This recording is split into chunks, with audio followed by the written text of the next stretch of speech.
In the fall, we had looked at the first 3 chapters of Revelation and looked in particular, of course, at the letters to the 7 churches there. Kind of an introduction, almost, I want to say separate part or an introductory part to the book of Revelation.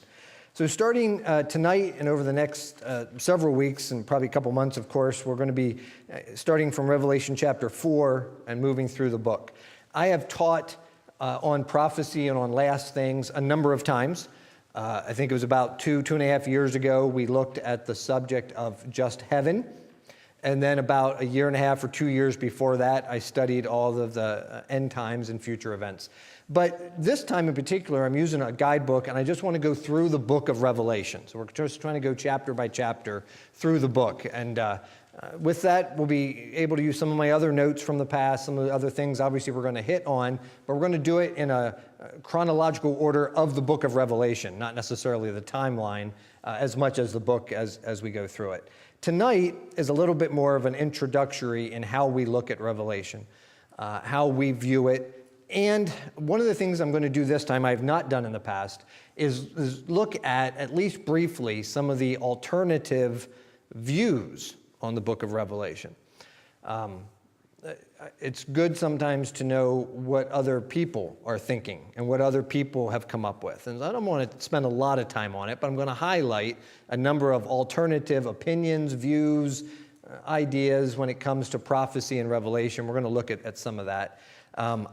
It's one of those things, I think I've taught through Revelation a lot. I've taught through last things a lot.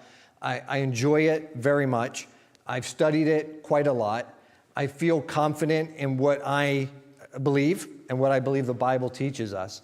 I personally feel less confident when I start to delve into what other people believe that I think is wrong. You know what I mean? And so we're going to just highlight those a little bit. I don't pretend to be an expert on any of those, but I'm going to give you at least the opinion of where they're coming from, why they say what they say. For example, I think that there are times that if people ask us what our eschatology is, let me back up from that. My father-in-law is at a church that is currently accepting applications for the pastor. And so on Christmas Day, while you all were enjoying dinner, I was reviewing applicants for the pastorate of this church. He's like, look at these for me. Tell me what you think. I'm like, okay. Yeah, I found it very enjoyable. So I found a quiet spot in the living room, which is extremely hard at my in-laws' house. It's been a while, but so Destiny is the oldest of 8 kids. And all 8 have at least 2 to 3 to 4 kids themselves. So on Christmas Day, when everybody's there, it is chaos. Plus, my mother-in-law has 6 dogs, 3 cats, 2 birds, and other stuff, I'm sure, other stuff around. But anyway, it's just, so anyway, I found a quiet spot and I began to read through. And so I only had so much time, and I'm just reviewing these resumes and applications and doctrinal statements just real quick, just kind of highlighting some stuff. And one of the things I look at is where they stand on last things, right? You want to make sure they're in line. It tells you a lot about where somebody's coming from as far as what they believe. And so we use terms like we are premillennial, we are pre-trib, we believe in the rapture. And so these are words we use a lot and throw out a lot. There are obviously people who don't believe those things. And so what is it that they believe? What is it that they come from? Where is it that they stand on these issues? Why do we say that we believe this? What's our basis for it? And what are the other opinions? Those are some of the things I'm going to highlight tonight on the handout that you have. Just before we get to the handout, I'm going to put up my timeline. And this is the one I use all the time. Does this work? Maybe. Oh, I don't have it on. That was my fault, Justin. I didn't have it on. Thank you. It's not too hard to see, I hope, but I can give you a copy of this. If you've been at this church for a while, I've given you copies of this probably a couple different times. I'm just going to highlight this, and I'll be glad to give you copies of it if you want them. I have a bunch of them ran off actually in my office. But this is a timeline that was put out by Bob Shelton. Any of you ever hear Bob Shelton preach on this? Several of you have. Okay, good. So this is Bob Shelton's timeline. I think it's the best. I think it's the best put together. You can get this on my preaching website, Redeemed Preaching. I'm not sure I talk about that a lot, but I have my own website with all this stuff on it. You can get it there. I think his website's still online. You can go to Bob Shelton at WordPress and pull this down. You can find it. But anyway, this I think is the best timeline. So I'm going to go over this just real quick so that as we talk about some of these things tonight, we see how it fits. We'll refer back to this probably a bunch over the next couple weeks and probably throughout the entire series. But this is the timeline. It cut off the top of it there on my slide. I apologize. But you see there, we're waiting for the rapture, meeting the Lord in the clouds, right? Raptured from earth, Christ coming back in the clouds. We're meeting him here. From the cross to here has been so far, some 2,000 years. We don't know when he's coming back. We believe he's coming back soon. But we are right here in this church age right here, waiting for the rapture of the church. We'll talk about that. We're going to get to that before we talk about the judgment seat of Christ. We'll talk about why we believe that the rapture is the next thing, why we use the word rapture, why we believe that's important. That is probably the most hotly contested thing in the church today. Is there are many, many, many in the church today that are starting to fall away from believing that Christ is coming back in the clouds to rapture the church. They're falling away from that. It hasn't happened, and so since it hasn't happened, they're convinced maybe it's not going to happen. I think that's some of Satan's delusion, but it has to happen, and we'll show you why, biblically. All right, well, that was nice. There it is. Wrong button. Once we are raptured, the Christians have what? Judgment seat of Christ, marriage supper of the Lamb.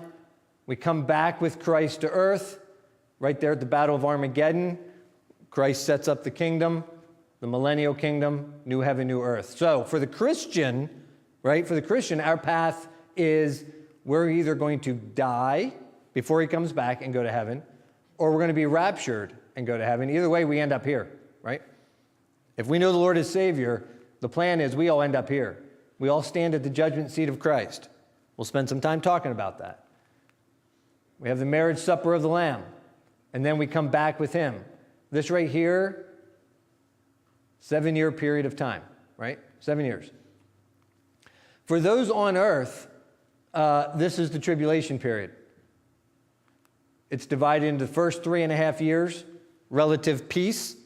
The last 3.5 years, the Great Tribulation. And so these are the things that I think are we're going to be focused on a lot. Obviously, when we're talking about the book of Revelation, all the bowls, all the vials, all the trumpets, all the things that we see unfold throughout the book of Revelation, they're in conjunction with the Great Tribulation. All the movies that are made, the Left Behind series, they're all focused on what? This period of time right here. We have no intention of being there, right? As Christians, right? We're not going to be there. But it's good for us to know what's going to happen. It should ignite our evangelistic fever or enthusiasm to make sure other people are not here. So we don't want anybody to be here for this, but those who do not know Christ will be around for that period of time. Bob Shelton puts a little bit of time in there between the rapture and the tribulation period. A little bit of time. We'll get to that, why he does that. He also puts a little bit of time here after. See that? 75 days. He has an exact number of days. 75 days between the end of the tribulation and the start of the millennial kingdom. He has a good reason for doing that too. And we'll get to that. But either way, 7 years of tribulation. Christ comes back with us, with the saints. Satan, the false prophet, the beast, and so forth are thrown into the lake of fire. We have the 1,000-year millennial reign. Then the great white throne judgment is at the end of the 1,000 years, right? Because there are those during the 1,000 years that reject Christ. And so the great white throne judgment, where the lost stand in judgment, the books are open, is at the end of the millennial kingdom. It has to be 1,007 years from today, at least, right? Great white throne judgment, where the lost are sent to the lake of fire. Then the new heaven and new earth. That was in our Sunday school lesson today. That the earth would be eventually, God destroyed it the first time with flood, next time with intense heat, with fire. With fire. I always like to say, Al Gore's half right. Well, not even that much, but a little bit. It's getting warmer. It's going to get a whole lot warmer real fast. The Lord's going to consume things with fire. That's one of the things. Anyway, we'll get to that later on too. But this is the timeline that we're using, all right? So we are pre-trib, which means we believe we are getting raptured before the tribulation starts. We're pre-trib. Your pastor's pre-trib. Our bylaws are pre-trib. I hope you're pre-trib. If not, we'll have an altar call. Anyway, I'll get that. I'm kidding, kind of. And then we are also pre-millennial. Pre-millennial. Christ is coming back to set up the millennial kingdom. We're coming back with him to establish the millennial kingdom. And so we're going to be raptured, the tribulation, all that, and then the millennial kingdom. So this is our timeline that we believe the Bible is very clear on. Rapture, tribulation period, the millennial kingdom, and then the new heaven and new earth. That's our timeline. Any questions on that? Anything that I didn't highlight on that doesn't make sense? Or okay, we'll refer to this a bunch over the next several weeks here as we look at these things. If you have the outline that I have there, the first thing it has on the top is that big graph with all those verses. All right, we're not doing that. We're starting right underneath that, okay? We're starting right underneath that where it says digging deeper. Digging deeper. And it says on there on the outline there, I think it says page 21 at the bottom. So we're halfway down that page. It says consult the Bible dictionary and some commentary, and he writes including Foster's. He keeps referring to a Foster's commentary. I don't have that commentary. Maybe you do on your shelf. Doesn't matter. But that's what he's referring to as a gentleman's commentary by the name of Foster, to define the various schools of interpretation listed below. So these are interpretations of how some people interpret the book of Revelation and these coming events. So this is an overall interpretation of these events. The book of Revelation that outlines all these events, that talks about all these things. The Antichrist, the mark of the beast, all the vials, the bowls, the trumpets, all that stuff is talked about in the book of Revelation, all future events as far as we're concerned. These are some other perspectives on how people look at this. Now, quick disclaimer. This little notebook I'm using, this little workbook I'm using is great, but it was written in the 80s. Can you imagine how much of this stuff has changed from the 1980s until now? If you look up in Google, and I did, different interpretations or views of the book of Revelation and coming, there's new words, there's different words, everybody uses their own words, so it can get very confusing and very muddled. So we're just going to break it down to a few. I'm going to try to stick to some of the ones that he has on here and add to it as we need to. The first one is spiritual. Spiritual. So it's a spiritual interpretation of the book of Revelation. And a spiritual interpretation sounds good, but it's not. It is this, that everything written in the book of Revelation is just a spiritual application and not literal. So, in other words, they would say, as we endure the trials of life, we are enduring the tribulation. Things like that. That is not a widely held to position, but there are some that do. The other thing I would say real quick, just looking at some of you, I even have some former pastors in here and stuff. Listen, I know that their definition of all these is probably much longer. Again, I'm giving you a highlight. I'm just highlighting what these believe, roughly. All of these could go on and on. If you had someone that really held to this position, he could get up here and talk for an hour about why. But we're not doing that. We're just trying to give you an idea. A spiritual interpretation of the book of Revelation is just that. It's all spiritual. A lot of it's allegorical. It's just pictures. It's just parables. It just tries to give us an idea of what life is like, and that's obviously a false thing. The second one on here is a preterist view. Preterist view. That is actually a position that's been around for a long time. It's a position that has actually, I think, grown in popularity, believe it or not, over the last, a few decades. I have a brother-in-law whose dad has decided he's preterist and he goes to a church that teaches this now. So we talk about this a lot. And again, before I talk about that, here's the problem. Christ hasn't come back yet. oh no, we must have it all wrong. So let's review everything and change our position to match the fact that Christ hasn't come back yet. I think that's where they're starting from, all right? So the preterist position is all of these events that are outlined here really happened in the first century.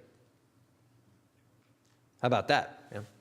A lot of the Great Tribulation, a lot of these problems, a lot of these events unfolded in some way or the other through the first century, through 70 AD, when Jerusalem, the temple was sieged and then destroyed by the Romans and all that stuff. It was all part of that.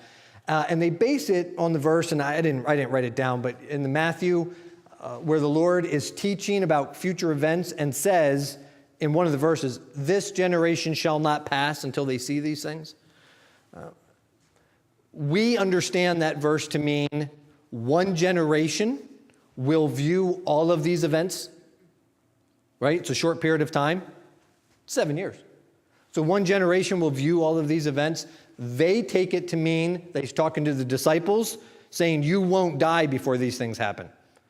So they had to have happened in their lifetime, which we totally disagree with. We have a whole lot of reasons not to agree with that. But the preterist, all these events have already happened. The futurist would say that all of these events in Revelation will happen in the future. If you look up, and again, I'm going to define this as being a 1980s position. You won't even find anybody that holds to that anymore. We either believe they happen in the future, or they happen in the past, or they're not happening, one or the other. So of course they're happening in the future. We would kind of agree with that. It's hard to define what they really believe. Let's go to the next page, top of page 22. These are, we're going to spend a little bit more time on these. The historical, or what is he right there, historist position here. They believe that most of these events in here are just looking at historical events through history.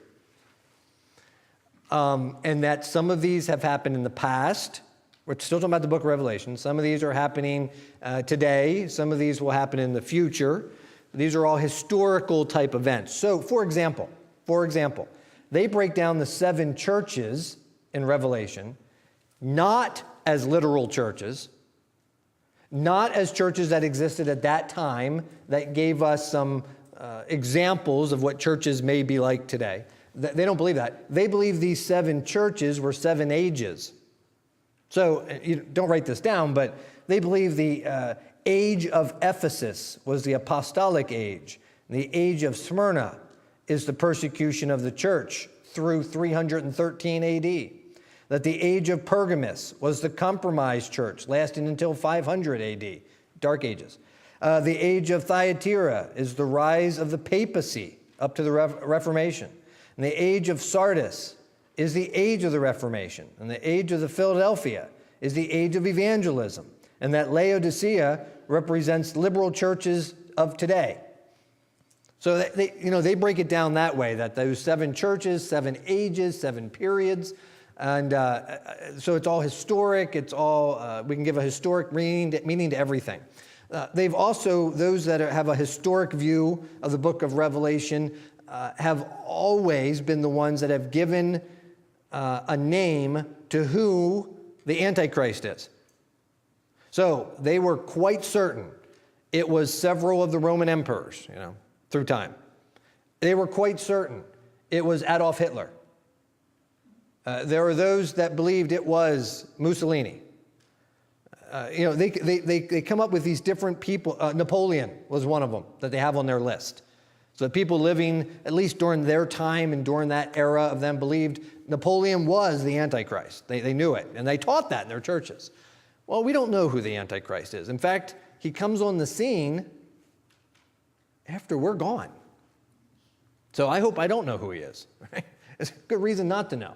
We should be long gone before they come on the scene, but whatever. That's the historic view of Revelation. Again, I'm just trying to give you some other people out there, churches out there that are teaching some of these things, and they're people we come in contact with. They're people that we know. They're people maybe in our family that go to churches that are teaching some of these positions.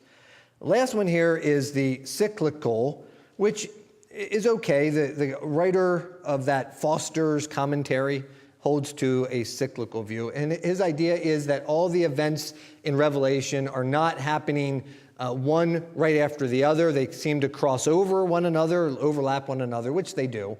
And so while, again, I think that term is dated, and you probably won't find people using that term today, some of that's incorporated in what we believe.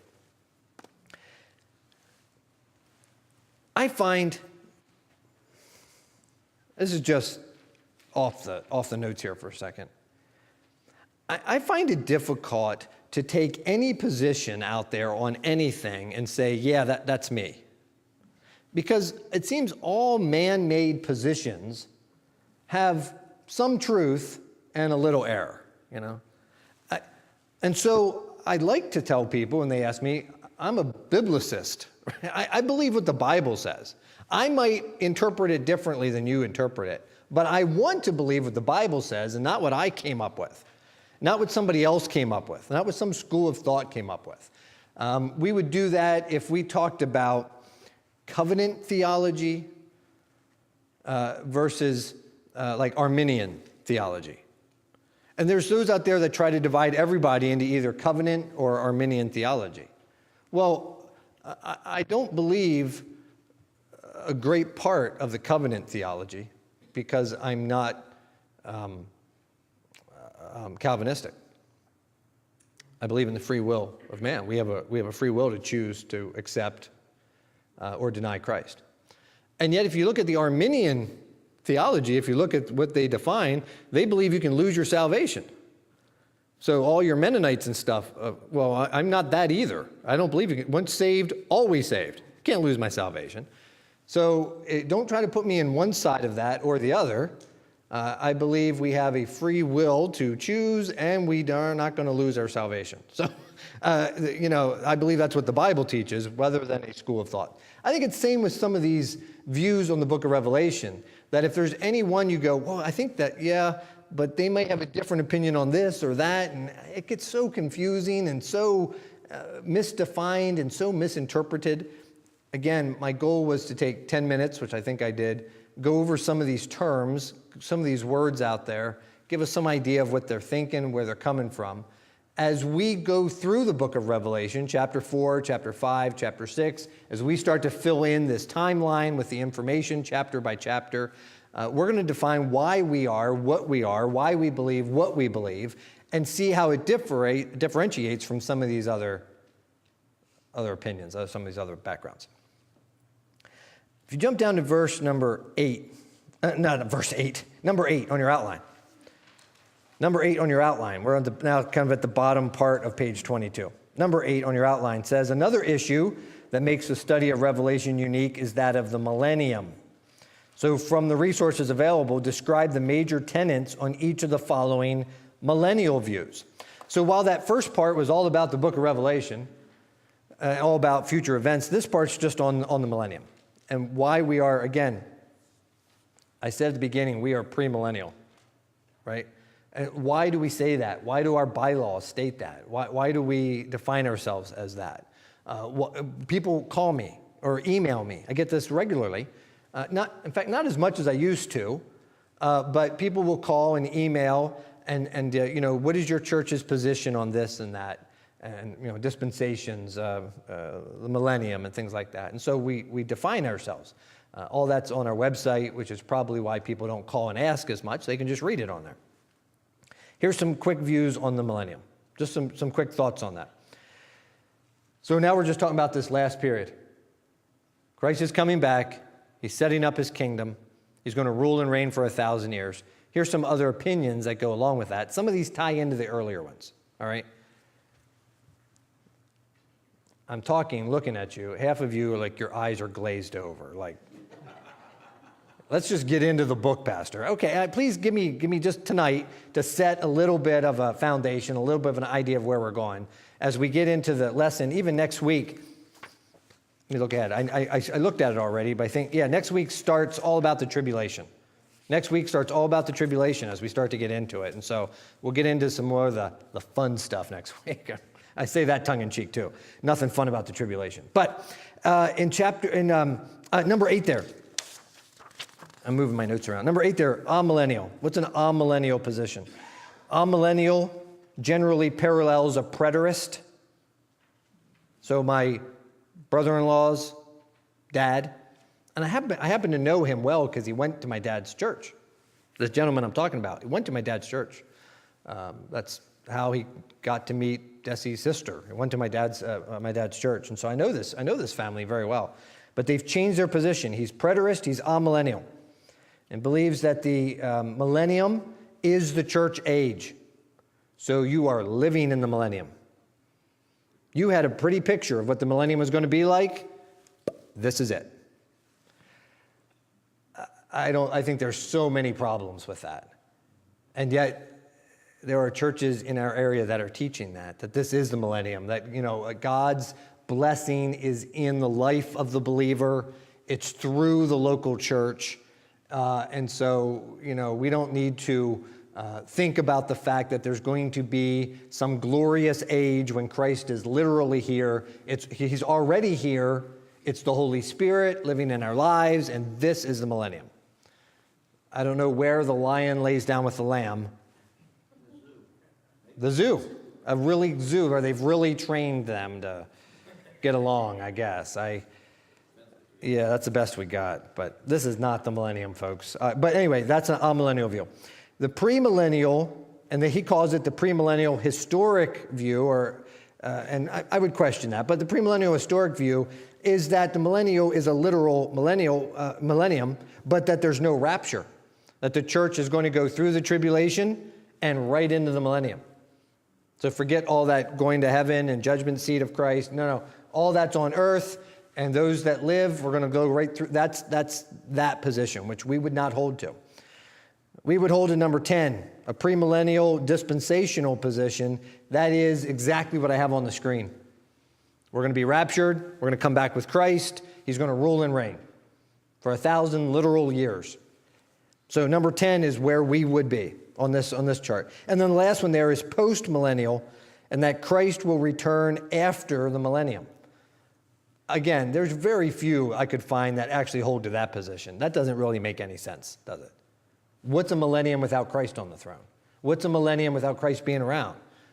That doesn't make any sense. And I found very few people that hold to that. So any questions on those things? That was my chart for tonight. I told you I wasn't going to spend a lot of time on that. I just wanted to give you a little bit of background on some of the other opinions that we see. Any questions on that? I have a couple minutes left.